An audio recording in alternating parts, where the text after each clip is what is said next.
నమస్కారం. PS news morning bulletin కు స్వాగతం. రోజులోని తొలి ప్రధానాంశాలు మీకోసం. సికింద్రాబాద్ బోనాలకు భక్తులకు ఇబ్బందులు లేకుండా ఏర్పాట్లు, బోనాల ఉత్సవాలకు అన్ని శాఖల సమన్వయం, మహిళల భద్రతకు ప్రత్యేక చర్యలు, ప్రశాంతంగా బోనాల నిర్వహణ.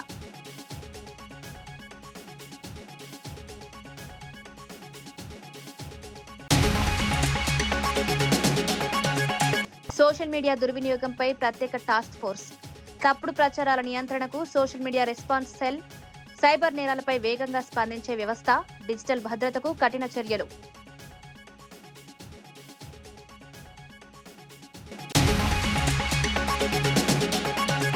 బీఆర్ఎస్ నిధులపై కవిత ముందే మాట్లాడాల్సిందన్న ఎంపీ చామల, ఆలస్యంగా ఆరోపణలు చేస్తే ప్రజలు నమ్మరని వ్యాఖ్య, ఆధారాలతో సరైన సమయంలో మాట్లాడాలన్న ఎంపీ, రాజకీయాల కంటే నిజాలను బయటపెట్టాలన్న సుకుమ.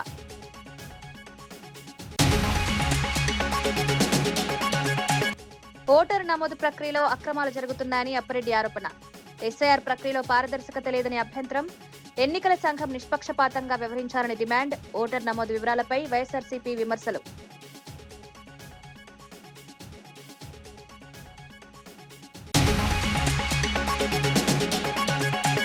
ఔటర్ రింగ్ రోడ్పై ప్రమాదాల నివారణకు ఏఐ నిఘా, ఓఆర్ఆర్పై ప్రమాద ప్రాంతాలను గుర్తించి భద్రత, ట్రాఫిక్ ఉల్లంఘనపై కఠిన నిఘా, ఓఆర్ఆర్ భద్రతకు అన్ని శాఖల సమన్వయం. ఆంధ్రప్రదేశ్ సమాచార ప్రజా సంబంధాల శాఖ మంత్రి గొలుసు పార్థసారథి విజయవాడలో మీడియా సమావేశం నిర్వహించి కేబినెట్ సమావేశంలో తీసుకున్న కీలక నిర్ణయాలను వెల్లడించారు. సోషల్ మీడియాలో పెరుగుతున్న వేధింపులు, తప్పుడు ప్రచారాలను అరికట్టేందుకు ప్రత్యేక సోషల్ మీడియా రెస్పాన్స్ సెల్ ను ఏర్పాటు చేస్తున్నట్లు తెలిపారు. సైబర్ నేరాలు, ఆన్లైన్ దుష్ప్రచారం, వ్యక్తిగత దూషణలు, నకిలీ సమాచారంపై వేగంగా స్పందించే విధంగా ఈ వ్యవస్థ పనిచేస్తుందన్నారు. సోషల్ మీడియా దుర్వినియోగాన్ని నియంత్రించేందుకు ప్రత్యేక టాస్క్ ఫోర్స్ ను కూడా ఏర్పాటు చేస్తున్నట్లు వెల్లడించారు. చట్ట వ్యతిరేక కార్యకలాపాలకు సోషల్ మీడియాను ఉపయోగించే వారిపై కఠిన చర్యలు తీసుకుంటామని హెచ్చరించారు. ప్రజలకు బాధ్యతాయుతమైన డిజిటల్ వాతావరణాన్ని కల్పించడమే ప్రభుత్వ లక్ష్యమని, సాంకేతిక పరిజ్ఞానాన్ని సద్వినియోగం చేసుకునేలా అవగాహన కార్యక్రమాలు చేపడతామని తెలిపారు. ఒకవేళ ఏదన్నా తప్పు జరిగిందని చెప్పేసి ప్రజలు భావించినా దానికి లీగల్గా వెళ్ళటం, వారు దానికి జవాబుదారీతనం కూడా ఉండేది. ఆ రోజు ఆ మీడియాలో అది ఇది కానివ్వండి, మన టీవీ మీడియా కానివ్వండి, లేకపోతే ప్రెస్ కానివ్వండి, అకౌంటబిలిటీ ఉండేది.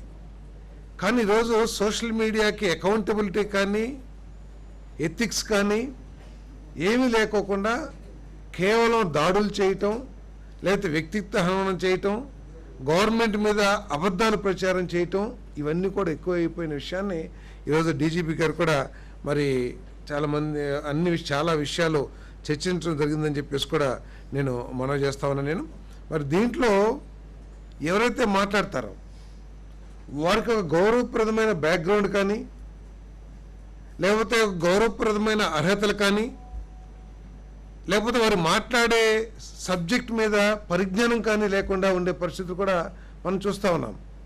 వారు ఆ సోషల్ మీడియాని కేవలం తమ రాజకీయ ప్రత్యర్థుల్ని అవమానించడానికి, లేకపోతే వ్యక్తిత్వ హననం చేయటానికి, లేకపోతే ప్రజల్లోకి అబద్ధాలని వ్యాపింప చేయటానికి వాడుకుంటున్నారు తప్పితే ఒక మంచి విషయం గురించి తక్కువ వాడుకుంటున్నారని చెప్పేసి కూడా ఈ సందర్భంగా తెలియజేస్తాను. దురదృష్టం ఏంటంటే ఇటువంటి వాళ్ళ వెనకాల ఆర్థిక పరిపుష్టి కలిగించడానికి, లేకపోతే ఆర్థిక సాయం చేయడానికి కొంతమంది వ్యక్తులు కానివ్వండి, కొన్ని రాజకీయ పార్టీలు కూడా దురదృష్టం. ఎందుకంటే రాజకీయ పార్టీ అంటే ప్రజాస్వామ్యంలో జవాబుదారీతనం కానివ్వండి, లేకపోతే ఒక గౌరవప్రదమైన ఆలోచన కలిగి ఉండాలి, గౌరవప్రదమైన విధానాలని అవలంబించాలి, ఉందాతనం అవలంబించాలి. కానీ కొన్ని రాజకీయ పార్టీలు దీన్ని ఒక ఆయుధంగా చేసుకుని ఎదుటి రాజకీయ పక్షాల మీద దాడి చేయటం, వ్యక్తిత్వంగా సిద్ధాంతం మీదో లేకపోతే పరిపాలన మీదో చేస్తే తప్పులేదు. కానీ ఇవన్నీ కూడా మరి మనం అందరం కూడా చూస్తూ ఉన్నాం ప్రజల్లో. వీటన్నిటిని గురించి మరి డీజీపీ గారు, అదేవిధంగా ఇతర పోలీస్ అధికారులు కూడా ఎటువంటి చర్యలు తీసుకుంటుందో కూడా చెప్పారు. మరి సింగపూరు, లేకపోతే యూరోపియన్ కంట్రీస్, అదేవిధంగా యుఎస్ఏ, అక్కడంతా కూడా ఎటువంటి చట్టాలని అమలు చేస్తున్నారు. ఇక్కడున్న ఐటీ యాక్ట్లో ఉన్న చట్టంలో ఉన్న లొసుకులను కానివ్వండి, బలహీనతలను కానివ్వండి ఆసరాగా చేసుకుని ఏ విధంగా హైదరాబాద్ ఔటర్ రింగ్ రోడ్డుపై రోడ్డు ప్రమాదాలను తగ్గించి ప్రజల భద్రతను మెరుగుపరిచేందుకు ఉన్నత స్థాయి సమన్వయ సమావేశం నిర్వహించారు. Hyderabad police commissioner VC Sajjanar అధ్యక్షతన జరిగిన ఈ సమావేశంలో HMDA, NHAI, GHMC, traffic police అధికారులు పాల్గొన్నారు. ఓఆర్ఆర్ పై ప్రమాదాలు ఎక్కువగా జరిగే 80 కీలక ప్రాంతాలను గుర్తించినట్లు అధికారులు వెల్లడించారు. ట్రాఫిక్ నిబంధనల ఉల్లంఘనను గుర్తించేందుకు ఏఐ ఆధారిత ఎలక్ట్రానిక్ ఎన్ఫోర్స్మెంట్ వ్యవస్థను అమలు చేసే అంశాన్ని పరిశీలిస్తున్నట్లు తెలిపారు. తరచూ నిబంధనలు ఉల్లంఘించే వాహనాలపై ప్రత్యేక నిఘా ఉంచనున్నట్లు చెప్పారు. వాహనాలు రోడ్డుపై చెడిపోతే వెంటనే సురక్షిత ప్రాంతాలకు తరలించే చర్యలు తీసుకోవాలని, అత్యవసర పరిస్థితుల్లో 14449 హెల్ప్ లైన్ కు సమాచారం ఇవ్వాలని ప్రజలకు సూచించారు.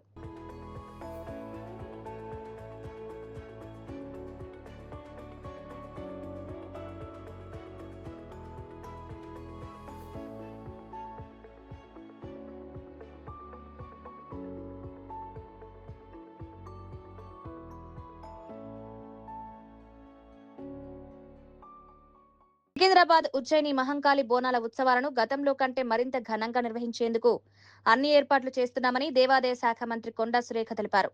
మహంకాళి ఆలయంలో జరిగిన అన్ని శాఖల సమన్వయ సమావేశంలో పాల్గొన్న మంత్రి ముందుగా అమ్మవారిని దర్శించుకున్నారు. ప్రత్యేక పూజలు నిర్వహించారు. అనంతరం బోనాల పండుగ పోస్టర్, బుక్లెట్ ను ఆవిష్కరించారు. గతేడాది ఎదురైన సమస్యలను దృష్టిలో ఉంచుకుని ఈసారి భక్తులకు ఎలాంటి ఇబ్బందులు తలెత్తకుండా చర్యలు తీసుకోవాలని అధికారులను ఆదేశించారు. మహిళల భద్రత, పారిశుద్ధ్యం, తాగునీరు, ట్రాఫిక్, వైద్య సేవలపై ప్రత్యేక దృష్టి పెట్టాలని సూచించారు. ముఖ్యమంత్రి కూడా అమ్మవారిని దర్శించుకునే సాంప్రదాయం కొనసాగుతుందని పేర్కొంటూ తెలంగాణ సంస్కృతికి ప్రతీకైన బోనాల పండుగను ప్రశాంతంగా, విజయవంతంగా నిర్వహించేందుకు అన్ని శాఖలు సమన్వయంతో పనిచేయాలని ఆదేశించారు. ఇక్కడ కూడా ఇబ్బంది కలగకుండా, ఇక్కడ ఉన్నటువంటి లోకల్ వాళ్ళకు కూడా ఎక్కడ ఇబ్బంది కలగకుండా మరి అన్ని విధాలుగా వారికి సూచనలు, సలహాలు ఇస్తూ మరి వారిని ఆ యొక్క కార్యక్రమాలను ఇంప్లిమెంట్ చేయమని చెప్పి ఆదేశించడం జరిగింది. కాబట్టి గత 2 సంవత్సరాలు కూడా చేసిన సందర్భంలో పోయిన సంవత్సరంలో 1-2 చిన్న ఇబ్బందులు జరిగినటువంటి మాట చెప్పడం జరిగింది. అది కూడా ఈసారి పరిగణలోకి తీసుకొని వాటిని కూడా సరిదిద్దుకుంటూ మనం ఏదైతే వచ్చే భక్తులు మన ప్రశాంతంగా వచ్చి ప్రశాంతంగా దర్శనం చేసుకొని మళ్ళీ ఎటువంటి ఇబ్బంది లేకుండా ఇంటికి చేరితేనే వాళ్ళకు ఒక సంతృప్తి ఉంటుంది. ఎందుకంటే బోనం ఎత్తుకొని వచ్చిన వాళ్ళ బోనం మళ్ళీ ఇంటికి వెళ్ళే వరకు కూడా వాళ్ళు ఒక టెన్షన్ తోటి ఉంటారు. ఆ బోనం ఏమన్నా కింద పడినా ఎవరికన్నా అదైనా కూడా ఒక అనుమానం అనేది సెంటిమెంట్గా మరి హిందువుల్లో ఉంది. అటువంటిది జరగకుండా ఉండాలి అంటే ప్రతి ఒక్కరు కూడా అలర్ట్గా ఉండాల్సిన అవసరం ఉన్నది. కాబట్టి పోలీస్ డిపార్ట్మెంట్ వాళ్ళకి, ఫైర్ డిపార్ట్మెంట్ వాళ్ళకి, గ్రేటర్ అంటే హైదరాబాద్ మున్సిపల్ కార్పొరేషన్ వీళ్ళకి ఎక్కువగా ఫైర్ సిబ్బంది వీళ్ళకి ఎక్కువగా బాధ్యత ఉంటుంది. కాబట్టి వాళ్ళను స్ట్రిక్ట్గా ఆదేశించి ఎటువంటి ఇబ్బందులు జరగకుండా చూసి భక్తులను ప్రశాంతంగా దర్శనం చేసుకొని వెళ్ళే విధంగా కార్యక్రమాలు చేయాలి అని చెప్పి వారిని ఆదేశించడం జరిగింది. వాళ్ళు అదే పని మీద ఉన్నారు. గతంలో ఎట్లా జరిగిందో అదే పద్ధతిలో రేపు జరగబోయే బోనాలు కూడా చాలా ప్రశాంతంగా జరుగుతాయని తెలియజేసి Bhuvanagiri MP Chamala Kiran Kumar Reddy BRS MLC Kavitha వ్యాఖ్యలపై స్పందిస్తూ కీలక వ్యాఖ్యలు చేశారు. బీఆర్ఎస్ ఖాతాలోని 1400 కోట్ల అంశంపై కవిత ముందుగానే స్పందించి ఉంటే ప్రజలు విశ్వసించేవారన్నారు. ఇప్పుడు చేస్తున్న ఆరోపణలను ప్రజలు నమ్మే పరిస్థితి లేదని వ్యాఖ్యానించారు. దొంగలు పడ్డ 6 నెలలకు కుక్కలు మొరిగినట్లు ఇప్పుడు మాట్లాడడం వల్ల ప్రయోజనం ఉండదని ఎద్దేవా చేశారు. నిజంగా అవకతవకలు జరిగాయని భావిస్తే సరైన సమయంలో విజిల్ బ్లోయర్ గా వ్యవహరించి ఉండాల్సిందని సూచించారు. అలా చేసుంటే ప్రజల మద్దతు కూడా లభించేదన్నారు. రాజకీయ ప్రయోజనాల కోసం ఆలస్యంగా ఆరోపణలు చేయడం కంటే ఆధారాలతో సరైన సమయంలో విషయాలను బయటపెట్టడం బాధ్యతాయుతమైన రాజకీయ నాయకుడి లక్షణమని పేర్కొన్నారు. మరి వాళ్ళు మాట్లాడుకోవాలి, వాళ్ళు తీర్చుకోవాలి. దాని గురించి వేరే పార్టీ వాళ్ళు, వేరే నాయకులు ఎందుకు మాట్లాడతారు? వాళ్ళ సమస్యలు ఏందో తెలియదు. మళ్ళీ ఆమెను ఎప్పుడు ఏదో చదివిన నేను కూడా పేపర్లో నేను పిలిచినా కానీ వెనక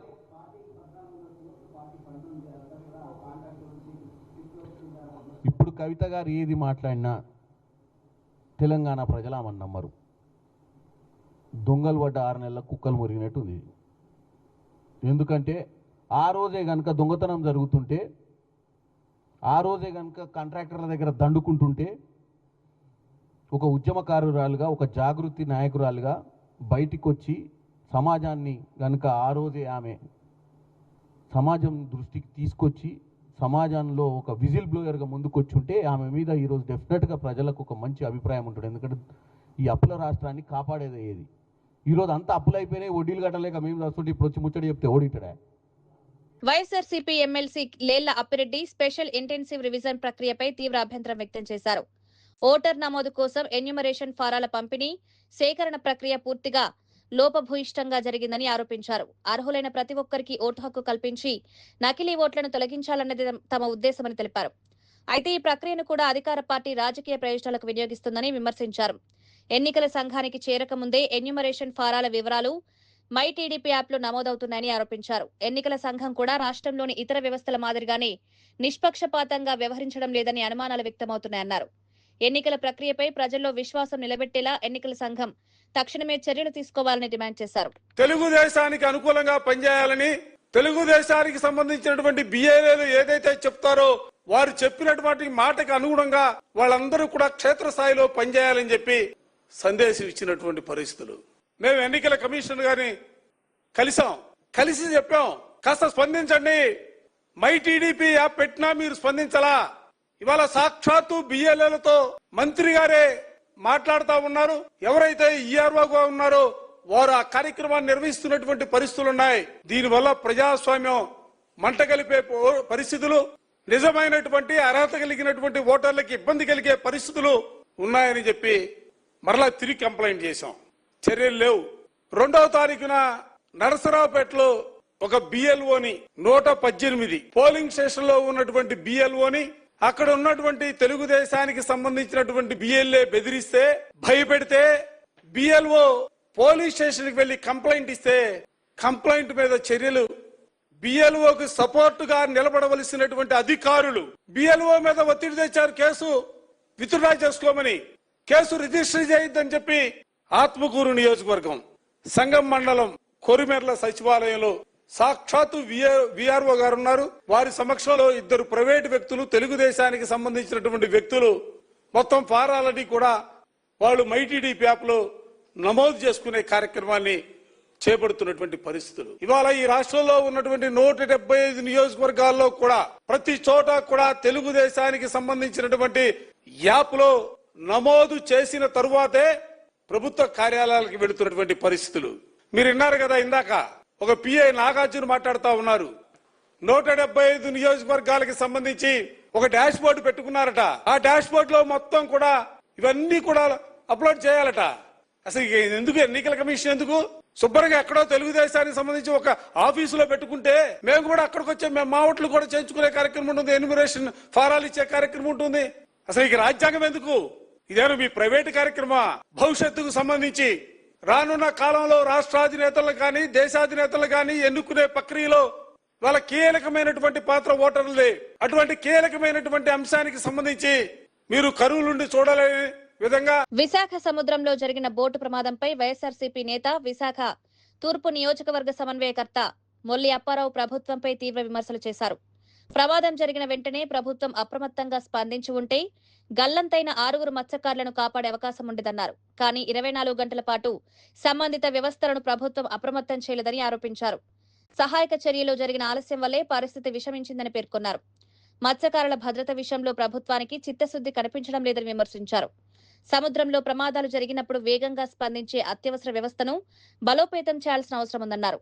బాధిత కుటుంబాలకు పూర్తి న్యాయం చేయడంతో పాటు భవిష్యత్తులో ఇలాంటి ఘటనలు పునరావృతం కాకుండా సమగ్ర కార్యాచరణ చేపట్టాలని డిమాండ్ చేశారు. మత్స్యకారుల మీద వాళ్ళకి ఈ మత్స్యకారులు అంటే మరి ఎంతో ప్రమాదంతో కూడినటువంటి ఆ సముద్రంలోకి వెళ్ళి వేట కొనసాగించి మరి వారికి ఎటువంటి భద్రత లేదు, కనీసం వారికి ఇన్సూరెన్స్ ఉండదు, వాళ్ళ బోట్లకి ఇన్సూరెన్స్ ఉండదు. మరి ఎంతో ప్రమాదం అని తెలిసినా సరే వారి జీవనోపాధి గురించి అని చెప్పేసి మరి ఆ జీవనోపాధి గురించి ఎంత ప్రమాదకరమైనటువంటి పరిస్థితిలో వేట కొనసాగిస్తా ఉన్నారో మనందరం చూస్తా ఉన్నాం. అటువంటి మత్స్యకారుల ప్రాణాలంటే ఈ ప్రభుత్వానికి ఏమాత్రం కూడా బాధ్యత లేకుండా ఈ రోజుకి 10 రోజులు గడిచింది, ఎటువంటి స్పందన లేకుండా మరి మొన్న ఏదైతే ఆ కొల్లు రవీంద్ర గారు మంత్రి గారు వెళ్ళి ఓ 10 లక్షలు విదిలించేసి మా పని అయిపోయింది అన్నట్టుగా కనీసం ఆ మత్స్యకారుల సమస్య వాళ్ళ బాధ కూడా వినకుండా వచ్చేసారంటే ఈ ప్రభుత్వానికి మరి మత్స్యకారుల మీద ఎటువంటి చిత్తశుద్ధి ఉందో మనందరం కూడా తెలుసుకోవాల్సిన అవసరం ఉంది. అంతేకాదు ఈ రోజు గతంలో జగన్మోహన్ రెడ్డి గారు ఉన్నప్పుడు ప్రమాదవశాత్తు బోట్లు కాలిపోయినప్పుడు మనం చూసాం.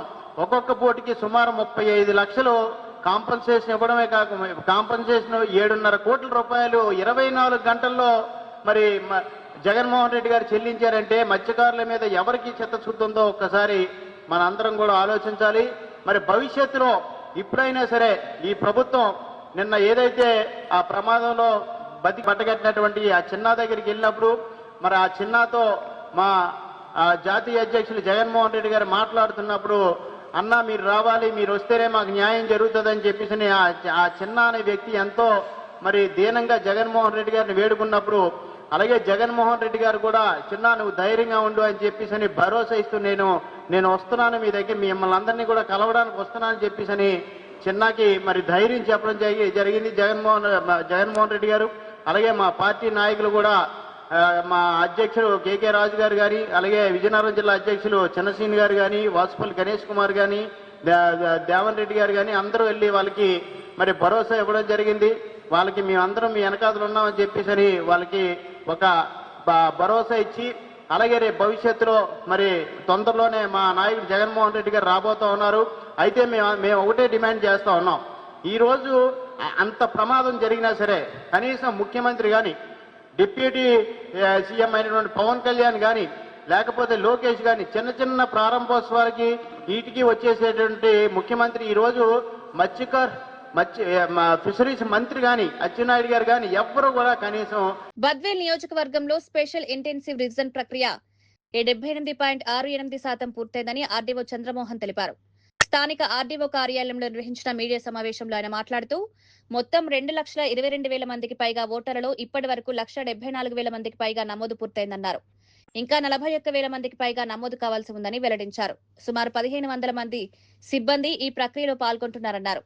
చనిపోయిన వారు, డబుల్ ఎంట్రీలు, ఇతర ప్రాంతాలకు మారిన వారి పేర్లను గుర్తిస్తున్నట్లు వివరించారు. రాజకీయ పార్టీలు కూడా పూర్తి సహకారం అందించాలని కోరారు. అర్హత ఉన్న ప్రతి ఒక్కరూ ఓటు హక్కు కోల్పోకుండా వెంటనే నమోదు ప్రక్రియలో పాల్గొనాలని ప్రజలకు విజ్ఞప్తి చేశారు. అలాగే అపాయింట్ చేసినటువంటి బిఎల్ఏలు దయచేసి ఇప్పుడైనా ఈ జరగబోయేటువంటి నెక్స్ట్ 4 రోజుల్లో వీళ్ళందరూ కూడా బిఎల్ఓతో కోఆపరేట్ చేసుకొని ప్రతి ఓటర్ని ఐడెంటిఫై చేసి, ఎందుకంటే మిగిలిన వాళ్ళు ఎవరైతే ఉన్నారో వాళ్ళని ఐడెంటిఫై చేయడంలో వీళ్ళ రోల్ ఎక్కువ ఉంటుంది. ఎవరు బిఎల్ఏ, ఎందుకంటే ఆయన లోకల్గా ఉన్నటువంటి బిఎల్ఏ ఉంటాడు కాబట్టి.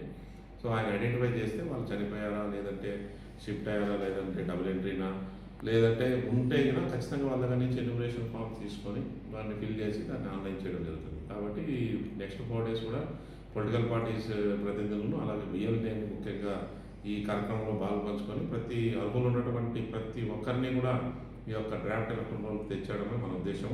సో మీ ఎస్ఐఆర్లో ఎవరికి కూడా ఓటు తీయాలని ఎక్కడ ఎవరికి లేదు. కాకపోతే ఎక్కడైతే డబుల్ ఎంట్రీ ఉన్నాయి, ఎక్కడైతే డూప్లికేట్స్ ఉన్నాయి, ఎక్కడైతే ఈ డెత్ కేసెస్ ఉన్నాయి, ఎక్కడైతే షిఫ్టెడ్ ఉన్నారు, ఎక్కడైతే ఇది ఉన్నారో వాళ్ళందరినీ కూడా తొలగించడమే ఈ యొక్క కార్యక్రమం యొక్క ప్రధాన ఉద్దేశం. కాబట్టి సో ఈ యొక్క కార్యక్రమాల్లో అందరూ కూడా మనకు సహకరించి భాగస్వామ్యం చేసుకొని సో బద్వేల్ నియోజకవర్గంలో అర్హులైనటువంటి ప్రతి ఒక్క ఓటర్ని కూడా మనము నెక్స్ట్ ప్రకటించేటటువంటి 21వ తేదీ ప్రకటించేటటువంటి డ్రాఫ్ట్ ఎలక్ట్రల్ రోల్లో వీళ్ళ ఎన్రోల్ అయ్యేటట్టు అందరూ సహకరించవలసిందిగా ముఖ్యంగా ప్రజల్ని, రాజకీయ పార్టీలని కోరడం జరుగుతుంది. శ్రీకాకుళం జిల్లా కాశీబుగ్గలో నిర్వహించిన పీడీఎస్యూ శిక్షణా తరగతుల్లో రాష్ట్ర అధ్యక్షుడు కె భాస్కర్ కేంద్ర రాష్ట్ర ప్రభుత్వాల విద్యా విధానాలపై విమర్శలు చేశారు. నూతన జాతీయ విద్యా విధానం పేరుతో విద్యను ప్రైవేటీకరణ, కాషాయీకరణ చేస్తున్నారని ఆరోపించారు. రాష్ట్ర ప్రభుత్వం కూడా విద్యా వ్యవస్థను నిర్లక్ష్యం చేస్తోందని విమర్శించారు. విద్యాశాఖ మంత్రి ఇచ్చిన హామీలను వెంటనే అమలు చేయాలని డిమాండ్ చేశారు. మూసివేసిన 3,200 ప్రభుత్వ పాఠశాలలను తిరిగి ప్రారంభించాలని కోరారు. ఫీజు రియంబర్స్మెంట్ బకాయిలను వెంటనే విడుదల చేయాలని, మెస్ ఛార్జీలను 48% పెంచాలని డిమాండ్ చేశారు. విద్యార్థుల సమస్యలను ప్రభుత్వం పట్టించుకోకపోతే రాష్ట్ర వ్యాప్తంగా ఉద్యమాన్ని ఉధృతం చేస్తామని హెచ్చరించారు. ఈరోజు మూసివేయడం జరుగుతుంది. ఆ పాఠశాలను ఎప్పుడు తెరుస్తామని మేము సూటిగా అడుగుతా ఉన్నాం. అదేవిధంగా జీవో నెంబర్ 77 పెండింగ్లో ఉన్నటువంటి ఫీజు రింబర్స్మెంట్ బకాయిలను విడుదల చేయాలని, సంక్షేమ హాస్టల్ విద్యార్థులకు కేవలం ముష్టి వేసినట్లు కేవలం 10% మాత్రం పెంచడం జరిగింది.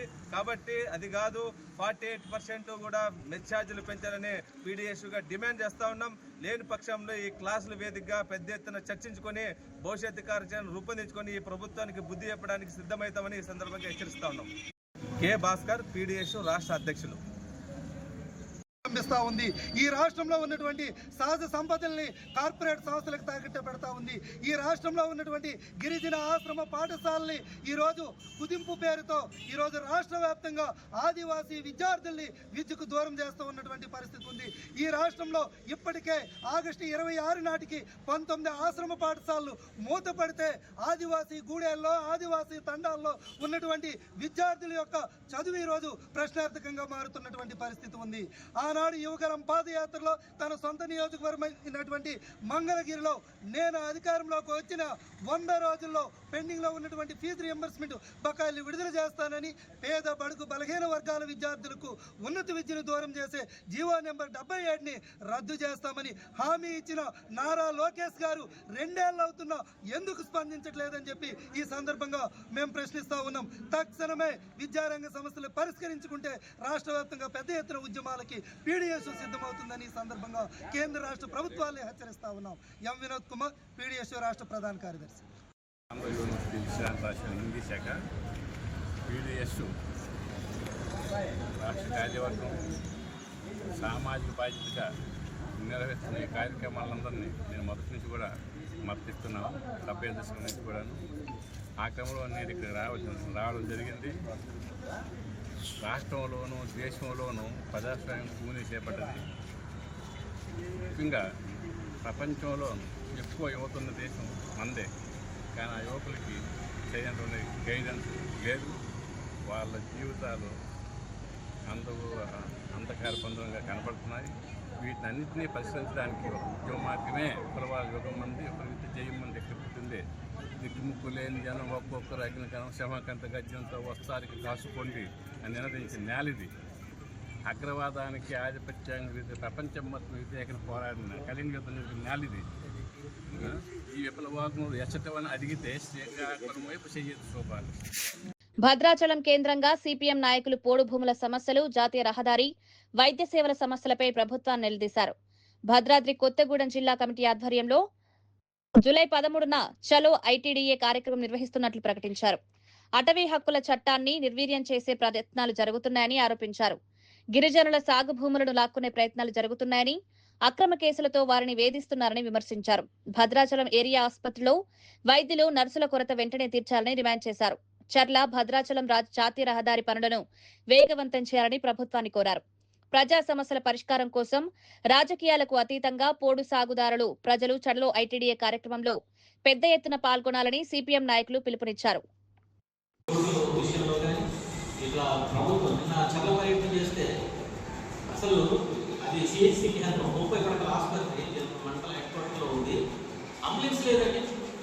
ఇద్దరు పేషెంట్లు చచ్చిపోయారు. అక్కడ డాక్టర్లు చెప్తాను, గర్భిణీ చచ్చిపోయి ఒక ఆయన శ్వాస ఆడక అక్కడ, ఎందుకంటే అక్కడ వెంటిలేటర్ లేదు, ఆక్సిజన్ ప్లాంట్ లేదు. అతను అంబులెన్స్ ఫోన్ చేస్తే ఇక్కడ నుంచి అక్కడికి వెళ్తారు, 4 గంటలు పట్టిందని చెప్పేసి పేషెంట్ భద్రాచలం చనిపోయింది. కనీసం అంబులెన్స్ సౌకర్యాన్ని కల్పించాలి కదా మరి మీరు గుర్తించే డాక్టర్. కాబట్టి ఇట్లాంటి ప్రభుత్వ హాస్పిటల్స్లో ఉన్న చిన్న చిన్న సమస్యలు, పాము మందులు అందుబాటులో ఉంచడం, ఏజెన్సీ ప్రాంతం కాబట్టి సీజనల్ వ్యాధులు ప్రబలే అవకాశం ఉంది. ఈ జాగ్రత్తలు తీసుకోవాలి. ఆ రకంగా ఎమ్మెల్యే గారిని కూడా కోరుతున్నాం. ప్రభుత్వం యొక్క నిర్లక్ష్యాన్ని ప్రశ్నిస్తున్నాం. ముఖ్యంగా పోడు భూముల విషయంలో ఒక మిలిటెంట్ పోరాటాన్ని మేము తీసుకోవడానికి సిద్ధపడుతున్నాం. ప్రభుత్వమే కనుక ఈ సమస్యలు పరిష్కారం చేసి గిరిజన సాగులో ఉన్నటువంటి భూములకన్నింటినీ పట్టాలు, హక్కులు కల్పించాలి. అట్లానే వలస గిరిజనుల పేరుతోని వాళ్ళ పట్ల వేధింపులు జరుగుతున్నాయి. వారికి హక్కులు ఇవ్వకోకుండా పిల్లలు సర్టిఫికేట్ చేసుకోకుండా ఇబ్బందులు పెడుతున్నారు. ఇప్పుడు మావోయిస్టుల సమస్య కూడా సమసిపోయిందని కేంద్ర రాష్ట్ర ప్రభుత్వాలు ప్రకటిస్తున్నారు. కాబట్టి నివాసం ఏర్పాటు చేసుకొని ఉన్నటువంటి వలస ఆదివాసీలకు అందరికీ హక్కులు కల్పించాలి. అభివృద్ధి కార్యక్రమాలు వారికి వచ్చేటట్టు చేయాలి. ఆ రకంగా ప్రభుత్వం ఈ చర్యలన్నీ తీసుకునేంత వరకు వెయిట్ చేస్తాం. లేదనుకుంటే మేము మిలిటెంట్ ఉద్యమాలకు కూడా సిద్ధం అవుతామని చెప్పేసి మీ ద్వారా ప్రభుత్వానికి హెచ్చరిక చేస్తున్నాం. ప్రభుత్వ అధికారులని మేము కోరుతున్నాం. సికింద్రాబాద్ బోనాలకు భక్తులకు ఇబ్బందులు లేకుండా ఏర్పాట్లు, బోనాల ఉత్సవాలకు అన్ని శాఖల సమన్వయం, మహిళల భద్రతకు ప్రత్యేక చర్యలు, ప్రశాంతంగా బోనాల నిర్వహణ.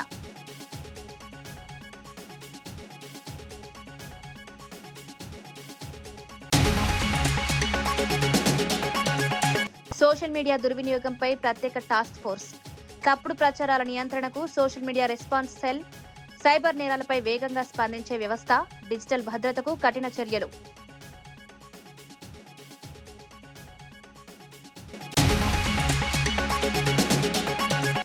బీఆర్ఎస్ నిధులపై కవిత ముందే మాట్లాడాల్సిందన్న ఎంపీ చామల. ఆలస్యంగా ఆరోపణలు చేస్తే ప్రజలు నమ్మరని వ్యాఖ్య. ఆధారాలతో సరైన సమయంలో మాట్లాడాలన్న ఎంపీ. రాజకీయాల కంటే నిజాలను బయటపెట్టాలన్న సుకుమార్.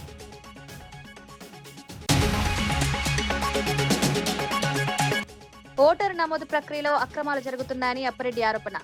ఎస్ఐఆర్ ప్రక్రియలో పారదర్శకత లేదని అభ్యంతరం. ఎన్నికల సంఘం నిష్పక్షపాతంగా వ్యవహరించాలని డిమాండ్. ఓటర్ నమోదు వివరాలపై వైఎస్ఆర్సీపీ విమర్శలు.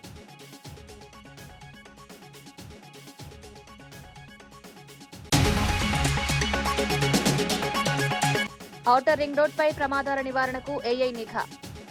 ఓఆర్ఆర్ పై ప్రమాద ప్రాంతాలను గుర్తించి భద్రత. ట్రాఫిక్ ఉల్లంఘనపై కఠిన నిఘా. ఓఆర్ఆర్ భద్రతకు అన్ని శాఖల సమన్వయం. మరిన్ని వార్తలతో మళ్ళీ కలుద్దాం. నమస్కారం.